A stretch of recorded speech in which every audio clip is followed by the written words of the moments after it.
तो अब हम चलते हैं अपने 9th क्वेश्चन की तरफ। हाउ मेनी वर्ड्स विथ और without meaning can be made from the letters of the word Monday. क्या दे रखा है हमें? मंडे दे रखा है। ये वो वर्ड है जिनके लेटर्स को हमें यूज करके क्या बनाना होगा, जो भी पूछा हुआ है वो परम्यूटेशंस बनाने होंगे हमें। मंडे, ठीक है। अब बोला क्या? Assuming that no letter is repeated. और रिपीटेशन कंडीशन क्या देखिए, कंडीशन ये बोला है कि कुछ भी हो जाए, किसी भी क्वेश्चन में आप रिपीटेशन नहीं करोगे। यहां पे 3 पार्ट है, 1 2 3।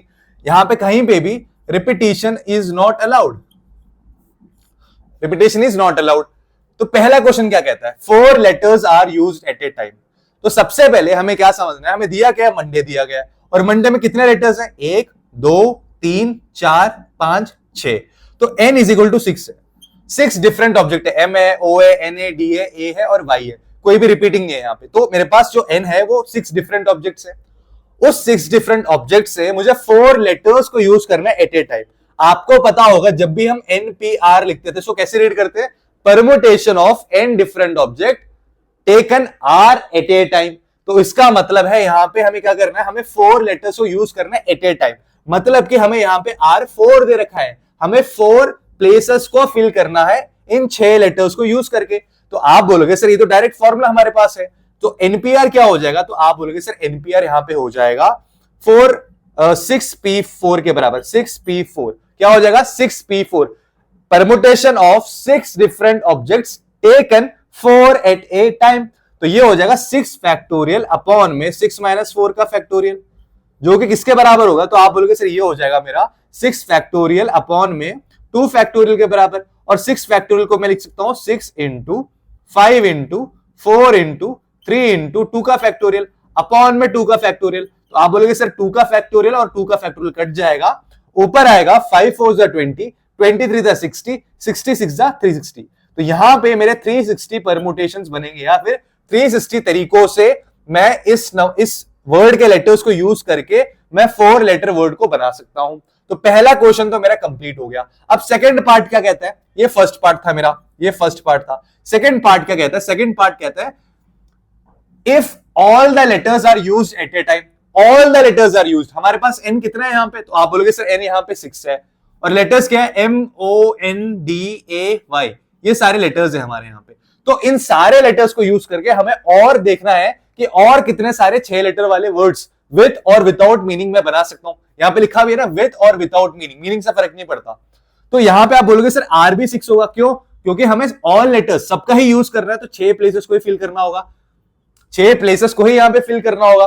तो आप बोलोगे सर जब ऐसा हो जाता है, जब n डिफरेंट ऑब्जेक्ट होता है और n बराबर R होता है, तो हम क्या करते हैं? इसको लिखते हैं NPR। और जब n is equal to R हो तो किसके बराबर हो जाता है? NPN के बराबर हो जाता है। और NPN बराबर होता है n फैक्टोरियल के। किसके बराबर होता है? n फैक्टोरियल के। तो आप बोलोगे यहां पे मेरा जो n है वो किसके बराबर आ जाएगा? n 6 के बराबर है, तो इसका आंसर हो जाएगा 6 फैक्टोरियल। और 6 फैक्टोरियल क्या होता है? 6 into 5 into 4 into 3 into 2 into 1। और ये क्या होगा? 6 फैक्टोरियल हमने यहां पे देखो, यहां पे ये हो जाएगा 5 4 20, 23 60, 62 120, 120 इंटू 6 720। तो इसका 720। ऐसे मैं इन 6 लेटर्स को यूज करके 720 और 6 लेटर्स वाले वर्ड को मैं बना सकता हूं। ठीक है बच्चों, अब चलते हैं अपने थर्ड पार्ट की तरफ। थर्ड पार्ट क्या कहता है? हमें ऐसे अरेंजमेंट से ऐसे परम्यूटेशन या ऐसे तरीके निकालने हैं जहां पे all letters are used but first letter is a vowel. All letters are used मतलब कि मैं मंडे के अंदर जितने भी लेटर्स है सबका यूज ही करूंगा, सबको ही यूज करूंगा मैं। तो यहां पे n इज इक्वल टू 6 है, 6 लेटर्स तो हमें दिए हुए हैं और कितने को यूज करना है हमें अपने कितने लेटर वाले वर्ड्स बनाने हैं।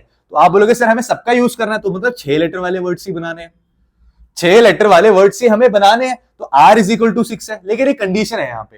कंडीशन ये है कि हमारा जो फर्स्ट लेटर होगा वो एक वोवेल होना चाहिए। जो भी मैं यहां पे फॉर्मेशन बनाऊं या जो भी अरेंजमेंट बनाऊं मैं यहां पे, उस अरेंजमेंट में जो भी मेरा 6 लेटर वाला वर्ड होगा उसका पहला लेटर एक वोवेल से स्टार्ट होना चाहिए। तो आप बोलोगे हमें एक्चुअली में यहां पे मंडे के अंदर गिवन ऑब्जेक्ट में कितने वोवेल्स अवेलेबल है? आप बोलोगे सर एक तो ओ है मेरे पास और एक ए है मेरे पास। तो यहां पे मेरे पास या तो ओ है ए है। तो आप बोलोगे सर इस पहले वाले लेटर को, इस फर्स्ट लेटर को मैं इस फर्स्ट प्लेस को मैं सिर्फ 2 तरीकों से भर सकता हूं।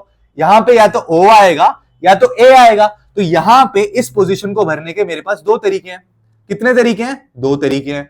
2 वेज बचे मेरे पास इस पोजीशन को फिल करने के, बचे कि नहीं बचे? तो आप बोलोगे सर यहां से अगर आप, और क्या बोला था, और रिपीटेशन अलाउड नहीं है, कहां लिखा है? हाँ ये रहा, and that no letter is repeated. तो एक बार जो यहां पे आ गया वो फिर आगे आप रिपीट नहीं कर सकते। मान लो मैं यहां पे ओ को लिख रहा हूं, तो यहां पे ओ खत्म हो गया, ओ खत्म हो गया। अब आपके पास अगले पोजीशन पे कितने लेटर्स बचेंगे? 1 2 3 4 5। तो इन पांचों में से मैं किसी को भी इस प्लेस पे रख सकता हूं। तो इस प्लेस को भरने के मेरे पास 5 तरीके होंगे। मान लो आपने यहां पे रख दिया एन को, क्या रख दिया? एन को रख दिया। तो यहां पे मैं एन का यूज कर चुका हूं सेकंड पोजीशन पे, तो एन को अब मैं आगे यूज नहीं कर सकता। तो इसलिए जो थर्ड पोजीशन है वहां पे अगर मैं 6 गिवन ऑब्जेक्ट्स में से मैं 2 का यूज कर चुका हूं, तो इसका मतलब ये होगा कि यहां पे मेरे पास भरने के लिए सिर्फ 4 तरीके होंगे। मैं सिर्फ 4 तरीकों से ही इस प्लेस को भर पाऊंगा।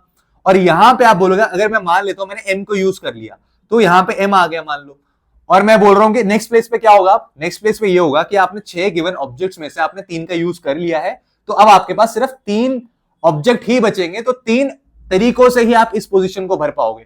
तो ये हो जाएगा 3 तरीके। कितने तरीके? 3 तरीके।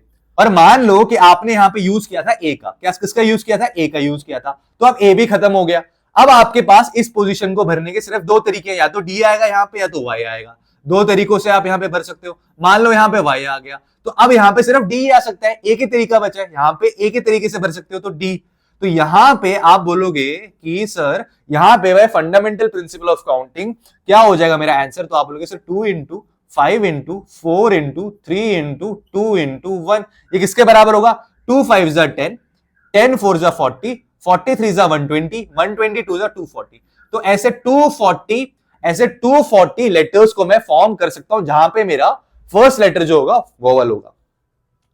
अच्छा मान लो कि आपने बोला सर ये थोड़ा सा अजीब सा लग रहा है, तो कुछ और भी तरीका बताओ आप। ठीक है, एक और तरीका बताता हूं। देखो यहां पे आपने बोला कि आपके पास कितने प्लेस थे? 1 2 3 4 5 6 प्लेस थे, और यहां पे इसको देख लो, फर्स्ट प्लेस पे हमेशा क्या आएगा? या तो फर्स्ट प्लेस पे हमेशा क्या आएगा? वोवल आएगा। तो हमारे पास गिवन ऑब्जेक्ट्स में से कितने वोवल अवेलेबल थे? ओ था और ए था, 2 वोवल हमारे पास अवेलेबल थे। तो इस पोजीशन को तो मैं 2 तरीकों से भर सकता हूं, इस पोजीशन को मैं 2 तरीकों से भर सकता हूं। ये तो फिक्स हो गया। अब बाकी कितने पोजीशन बचे मेरे पास? बाकी कितने पोजीशन बचे मेरे पास? अब खेल पूरा इनका है। तो आप बोलोगे सर यहां पे एक ऑब्जेक्ट का तो मैं यूज हो जाएगा। यहां पे मान लो यहां पे मैंने ओ को यूज कर लिया था, तो ओ तो खत्म हो गया, यहां से ओ खत्म हो गया। 6 गिवन ऑब्जेक्ट्स में से एक का मैं यूज कर चुका हूं, तो ओ खत्म हो गया। अब हमारे पास कितने ऑब्जेक्ट्स अवेलेबल है? तो आप बोलोगे हमारे पास कितने ऑब्जेक्ट्स अवेलेबल है? 5 ऑब्जेक्ट अवेलेबल है, 5 डिफरेंट ऑब्जेक्ट अवेलेबल है, क्योंकि एक का मैं यूज यहां पे कर चुका हूं। इन 5 ऑब्जेक्ट को यूज करके आपको 5 प्लेसेस फिल करने हैं। तो आप बोलोगे सर अगर मेरे को 5 ऑब्जेक्ट को यूज करके 5 प्लेसेस फिल करने हैं, तो वो होता है 5p5, जो किसके बराबर होता है? 5 फैक्टोरियल के बराबर होता है। तो आप बोलोगे सर 5 फैक्टोरियल होता है मेरा 5 इंटू 4 इंटू 3 इंटू 2 इंटू 1, जो किसके बराबर आ जाएगा? तो आप बोलोगे सर 5 4 जा 20, 23 जा 60, 62 जा 120, किसके बराबर आया? 120 के बराबर आया। तो मतलब कि मेरे पास 5 लेटर्स को यूज करके इन 5 प्लेसेस को फिल करने के 120 तरीके हो सकते हैं। तो यहां पे ये हो जाएगा 120 तरीके। इन 5 प्लेसों को मैं 120 तरीकों से भर सकता हूं। तो आपने बोला कि सर भाई फंडामेंटल प्रिंसिपल ऑफ काउंटिंग, यहां पे मेरे पास टोटल तरीके कितने हो जाएंगे? 2 इंटू 120, तो ये हो जाएंगे मेरे पास 240 तरीके। कितने तरीके हो जाएंगे? 240 तरीके। कितने तरीके हो जाएंगे? 2 वेज इंटू 120 वेज जब करूंगा तो 240 वेज आएंगे। यहां पे मेरे को पूरे 6 लेटर वाले वर्ड्स को फॉर्म करना है।